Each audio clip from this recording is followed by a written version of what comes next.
Assalamualaikum warahmatullahi wabarakatuh. Alhamdulillahirrabbilalamin. Seperti biasa, hari ini kita bertemu kembali di video pembelajaran tematik. Apa kabar anak-anak semua? Semoga selalu dalam keadaan sehat walafiat ya. Selalu jaga kesehatan, jaga jarak, jangan terlalu sering makan. Jangan terlalu sering main di luar ya, karena kondisinya belum terlalu aman. Tak lupa Bapak ingatkan ya untuk senantiasa berdoa kepada Allah.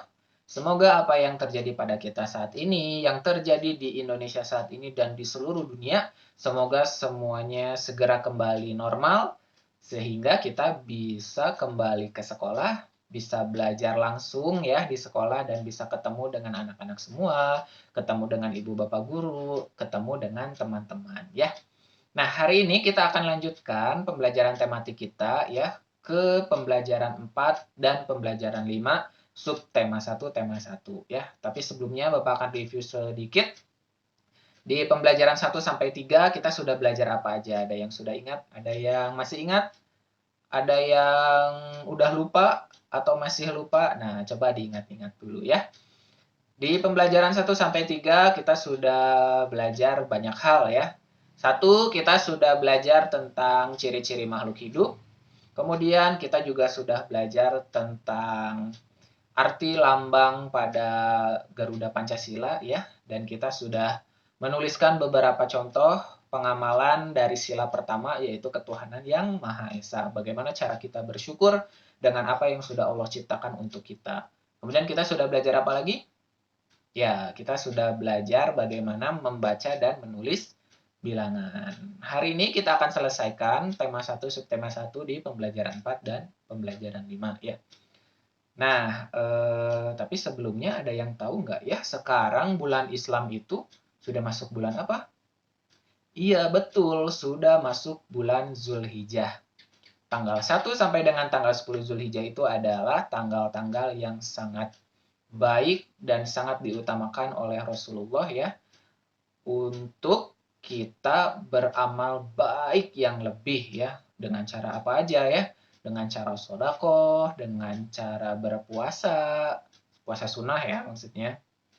Kemudian beramal baik yang lain, membantu orang tua, membantu teman ya, khususnya karena kita sedang sering di rumah, berarti anak-anak harus lebih sering membantu orang tua ya, membantu mamahnya, membantu bundanya, membantu uminya ya, bahkan membantu kakak-kakaknya, membantu abinya, membantu ayahnya ya, membantu apa saja ya.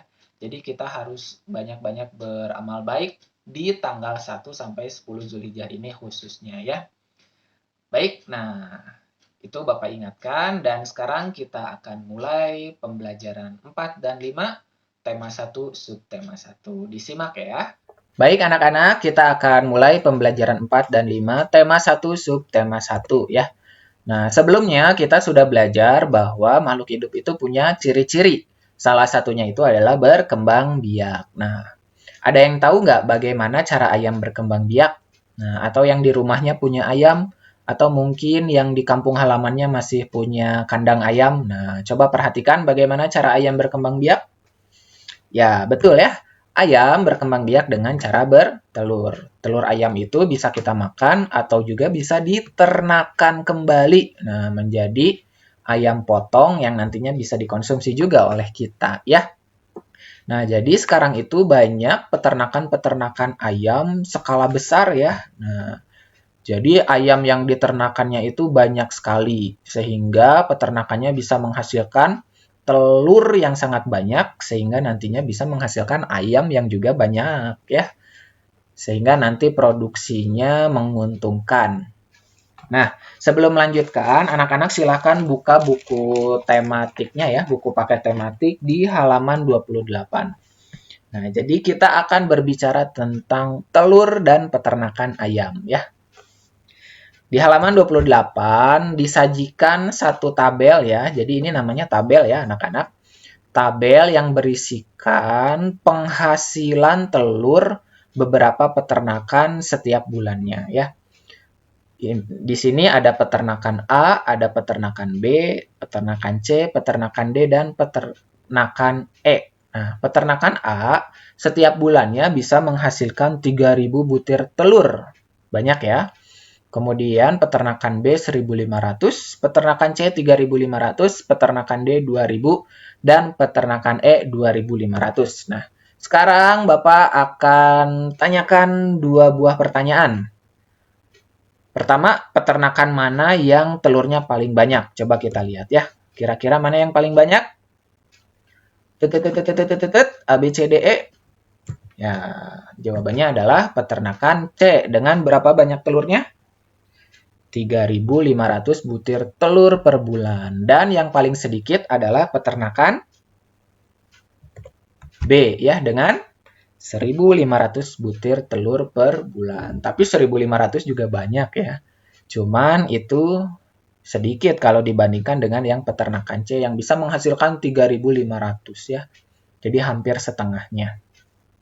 Nah, coba kita urutkan ya dari peternakan yang menghasilkan telur paling sedikit setiap bulannya. Jadi tadi kan kita punya 5 peternakan ya, dari A sampai E. Nah, kita coba urutkan peternakan mana yang telurnya paling sedikit sampai dengan telur yang paling banyak ya. Oke, jadi nah, yang pertama adalah peternakan B ya, yang paling sedikit tadi 1.500 telur. Kemudian peternakan D dengan 2.000 telur. Kemudian peternakan E dengan 2.500 telur. Kemudian yang keempat peternakan A 3.000 telur dan peternakan C 3.500 telur ya, yang paling banyak. Coba kita lihat di sini bedanya berapa? Bedanya 500 telur ya setiap peternakan. 1.500 ke 2.000 beda 500. 2.000 ke 500 beda 500. 2.500 ke 3.000 beda 500. 3.000 ke 3.500 juga bedanya 500 ya. Nah, jadi anak-anak harus bisa mengurutkan ya, mana angka yang besar, mana angka yang kecil. Jadi nanti harus sudah bisa. Nanti kita latihan ya. Nah, coba kita latihan kembali ya, bagaimana cara membaca nama bilangan. Di halaman 29 nih, coba kita pasangkan bilangan dan nama yang tepatnya ya. Coba di sini ada 3 bilangan. Coba yang pertama ini, maka dia adalah nama bilangannya yang ya 1.250 ya. Kalau yang nomor 2 ini bilangannya adalah namanya 1.000 ya. Jadi dibacanya 1.000 dan yang nomor 3 itu dibacanya ya ini ya, tinggal satu lagi yaitu 2.500 ya. Jadi jangan lupa lagi ya bagaimana cara membaca bilangan dan menulis bilangannya. Dilihat ya.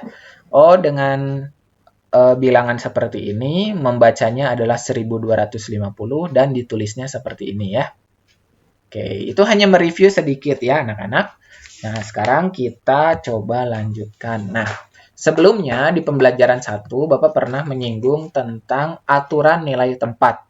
Jadi, bagaimana kita menempatkan bilangan-bilangan itu pada satu tempat khusus yang memang sesuai dengan posisinya ya. Nah, kita akan perjelas hari ini. Misalkan yang tadi ya, yang 1.250.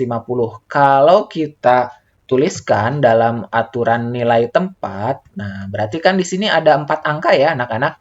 Ada angka 1, ada angka 2, ada angka 5, dan ada angka 0.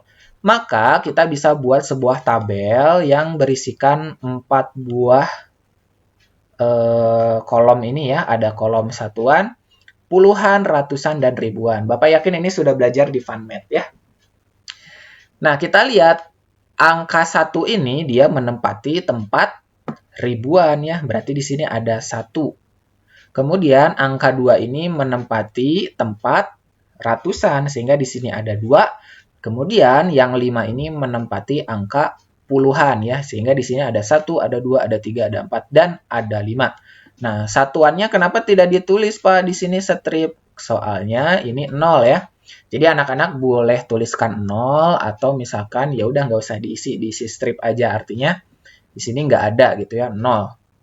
Sehingga ini akan lebih mudah nanti dibacanya, karena ini 1 berarti 1.000. Nah, di sininya ada 2 berarti 200. Ininya ada 5, 50 ya. Nggak usah 50, 0. 0-nya nggak usah dibaca ya, karena ya memang 0 ya. Nah, coba kita berlatih ya. Nah, di halaman 30 dan halaman 31 kita isi bersama-sama nih, ada 3 soal. Coba yang nomor 1 ini dibacanya apa? Iya, betul ya. 4.750 ya. Jadi kalau kita masukkan ke dalam aturan nilai tempat, maka di kotak ribuan diisi angka berapa? Angka 4 ya. Di angka ratusan diisi angka 7, betul, pinter. Kemudian di angka puluhan, di tempat puluhan kita tuliskan angka 5 ya. Dan di satuannya 0 ya, betul, pinter. Sehingga dibacanya 4.750 ya. Coba yang nomor 2. Nah, titik-titik dibaca 8.417. Sehingga bilangannya adalah ya seperti ini ya, 8.417. Sehingga di kotak ribuan kita isi dengan angka 8. Di kotak ratusan kita isi angka 4. Dan di kotak puluhan kita isi angka 1. Di kotak satuan berarti diisi angka 7 ya. Sehingga dibacanya 8.417 ya. Bukan 17 ya, tapi 17 ya. Kemudian yang nomor 3 nih, titik-titik dibaca titik-titik. Nah, di sini yang sudah diisinya itu kotaknya ya. Kotak tempatnya. Lihat, ribuannya diisi angka 1, ratusannya diisi angka 0, puluhannya diisi angka 0, dan satuannya diisi angka 0. Sehingga nanti ditulisnya jadi 1.000 atau dibaca, ya gampang ya, 1000. Nah, silakan sambil diisi juga ya di sininya. Jadi sambil lihat video ini, anak-anak sambil mengisi juga. Nah, ngerti ya? Oke, kita lanjut. Nah, ayo kita baca teks berikut ini. Pak, teksnya ada di mana? Ada di pembelajaran 5 ya, halaman 42 ya. Coba anak-anak buka buku pakai tema halaman 42. Nah, coba kita baca ya. Di sini ada gambar apa nih? Nah, ada seorang peternak sapi ya. Dia punya kandang sapi yang cukup luas. Ini ada berapa sapinya? 1, 2, 3, 4, 5. Ini yang kelihatan ada 5 sapi ya. Nah, dia sedang apa ini? Sedang memerah susu ya. Nah, susunya diolah sehingga menjadi susu kotak-kotak. Susu kotak-kotak. Susu kemasan ya, susu kotak seperti ini. Yang biasanya kita bisa beli di mana? Di warung atau di supermarket ya, atau di minimarket. Nah, coba kita baca dulu ya, anak-anak sambil baca juga dari rumah ya. Susu sapi adalah salah satu contoh makanan yang, contoh makanan? Susu sapi itu minuman ya harusnya. Ya, susu sapi adalah salah satu contoh makanan yang sangat baik untuk kesehatan. Beberapa perusahaan memproduksi susu sapi dalam bentuk kemasan kotak siap saji agar mudah dikonsumsi. Nah, berikut ini adalah jumlah susu kemasan kotak yang dapat dihasilkan oleh beberapa perusahaan. Jadi ada 5 perusahaan ya, A, B, C, D, dan E. Kalau tadi kan yang ayam itu peternakan. Nah, peternakan, iya benar peternakan. Kalau yang sapi ini perusahaan untuk menghasilkan kotak susunya ya. Berapa kotak susu yang bisa dijualnya dan dihasilkan. Ada 5. Nah, perusahaan A dia bisa menghasilkan 1.200 kotak per bulan. Perusahaan B 3.000 kotak, perusahaan C 4.800 kotak, perusahaan D 3.250 kotak, dan perusahaan E 2.200 kotak. Nah, sekarang Bapak mau tanya, perusahaan mana yang menghasilkan susu kotak paling banyak? Coba dilihat. A, B, C, D, atau E? Ya, betul ya. Jawabannya adalah perusahaan C, yaitu 4.800 kotak susu. Kemudian pertanyaan kedua. Nah, perusahaan mana yang menghasilkan susu kotak paling sedikit? Coba dilihat. A, B, C, D, atau E? Nah, betul ya. Jawabannya perusahaan A, yaitu 1.200 kotak. Nah, Sekarang coba berapa jumlah susu kotak yang dihasilkan perusahaan A dan perusahaan D? Nah, coba lihat perusahaan A 1.200 kotak, perusahaan D 3.250 kotak. Kalau digabungin berarti jadi menghasilkan berapa kotak susu ya? Nah, bagaimana cara menghitungnya? Nah, kita menghitungnya ini dengan cara menjumlahkan ya. Jadi kita akan belajar penjumlahan. Nah, pasti sudah belajar juga ya sebelumnya. Nah, tapi sekarang angkanya lebih besar ya. Coba tadi perusahaan itu berapa? Perusahaan itu berapa? 1.200, kemudian perusahaan D 3.250 kotak. Nah, sehingga cara menyelesaikannya itu adalah seperti ini ya. 1.200 ditambah 3.250 sama dengan 4.450. Bagaimana cara menghitungnya, Pak? Nah, pertama kita tuliskan dulu yang 1.200 dari perusahaan A ya di atas. Kemudian bawahnya perusahaan D 3.250 kotak. Ingat anak-anak, posisinya harus sejajar ya. Satuan dengan satuan, puluhan dengan puluhan, ratusan dengan ratusan, ribuan dengan ribuan. Nah, baru kita jumlahkan. Menjumlahkannya dari mana? Dari satuan terlebih dahulu. Jadi kita menjumlahkan dari yang sebelah kanan. Lihat, 0 ditambah 0 sama dengan 0 ya. 0 ditambah 5 sama dengan 5 ya.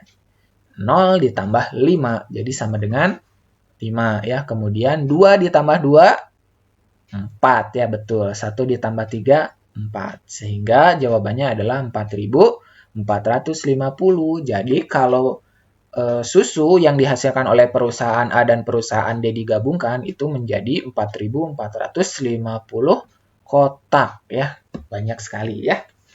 Nah, coba kita latihan lagi ya bagaimana cara menjumlahkan. Oke, kita berlatih ya. Di sini Bapak sudah tuliskan ada 4 buah soal. Kita coba dari yang sebelah kiri dulu. Soal pertama, 1.250 ditambah 2.000 sama dengan berapa? Nah, lihat tadi, jadi 1.250 kita tulis di atas, 2.000 kita tulis di bawah ya. Ingat posisinya harus sejajar, satuan dengan satuan, puluhan dengan puluhan, ratusan dengan ratusan, dan ribuan dengan ribuan ya. Coba kita jumlahkan. 0 tambah 0, 0 ya. 5 tambah 0, 5, 2 tambah 0, 2, 1 tambah 2, 3 ya. Sehingga hasilnya adalah 3.250 ya. Lihat 0 ditambah 0, 0 ya. 5 ditambah 0, 5. Kemudian 2 ditambah 0, 2 ya. 1 ditambah 2, 3 ya. Sudah mengerti? Oke, kita coba latihan lagi yang nomor 2 ya. Yang bawahnya lihat. 3.110 ditambah 5.213. Tadi penulisannya seperti ini ya. Ingat, Bapak ingatkan lagi. Tempatnya harus sejajar ya. Satuan dengan satuan, puluhan dengan puluhan, ratusan dengan ratusan, ribuan dengan ribuan ya. Sehingga coba kita jumlahkan 0 ditambah 3 berapa? 3 ya. 1 ditambah 1, 2. 1 ditambah 2, 3. 3 ditambah 5, 8. Sehingga hasilnya adalah 8.323 ya. Coba kita cek ulang ya. 0 tambah 3, 3 ya. 1 tambah 1, 2. Kemudian 1 tambah 2, 3. Dan 3 ditambah 5 sama dengan 8 ya. Betul, bagus. Sekarang coba yang nomor 3. Kita dari sini ya, yang nomor 3-nya yang kanan bawah ini. 7.500 ditambah 2.010. 0 tambah 0, 0 ya. 0 tambah 1, 1. 5 tambah 0, 5. 7 tambah 2, berapa 7 tambah 2? 9, betul. Sehingga hasilnya adalah, loh kok 2.510? Wah, ini salah ngetik ya Bapak. Nggak apa-apa, ini nanti dibetulkan ya. Ini bukan 2, harusnya 9. Coba Bapak ganti dulu ya. Ya, ini harusnya 9 ya. 9.510 ya, bukan 2 ya. Oke, next. Kemudian yang nomor 4. Coba 2111 ditambah 2345. 1 tambah 5, 6 ya. 1 tambah 4, berapa? 5. Kemudian 1 tambah 3, 4. 2 tambah 2, 4. Sehingga hasilnya adalah 4456.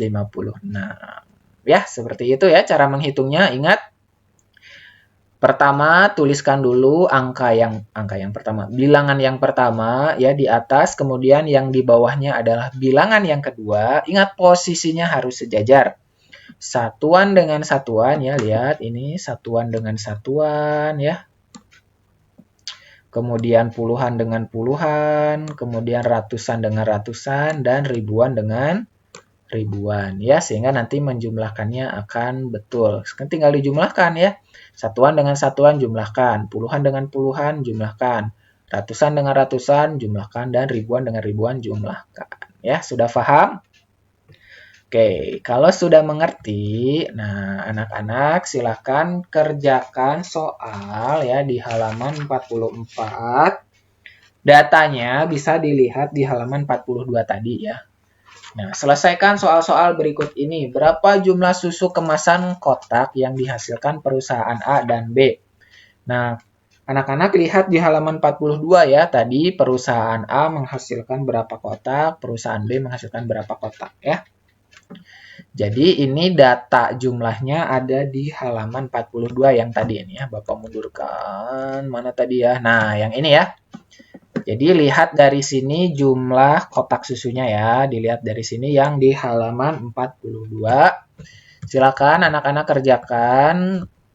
Boleh langsung di bukunya ya. Atau yang belum punya buku paketnya seperti biasa di buku tulis tematik ya. Ada 5 soal. Silakan kerjakan dengan baik ya. Yang nomor 1, berapa jumlah susu dari perusahaan A dan B? Kemudian perusahaan B dan E berapa, A dan E berapa ya. Perusahaan B dan C berapa, A dan C berapa. Ada 5 soal, silakan kerjakan anak-anak ya. Kerjakan dengan baik. Kalau misalkan masih susah, boleh deh minta tolong nanti ya diajarin sama kakaknya, atau misalkan sama ayahnya atau sama bundanya ya. Atau misalkan mau tanya bapak juga boleh ya via WA. Oke, selamat belajar anak-anak. Silakan kerjakan tugasnya dengan baik. Tadi ya, boleh deh minta tolong kakaknya atau ayahnya atau bundanya untuk bantuin mengerjakan ya kalau misalkan masih susah. Nah, berarti nanti besok kita akan latihan soal ya, latihan soal untuk subtema 1. Hari Rabu kita akan masuk subtema 2 ya. Sekian untuk pembelajaran hari ini. Mohon maaf kalau ada kekurangan. Kita akhiri dengan sama-sama mengucap hamdalah. Alhamdulillahirabbil alamin. Akhirul kalam. Wassalamualaikum warahmatullahi wabarakatuh.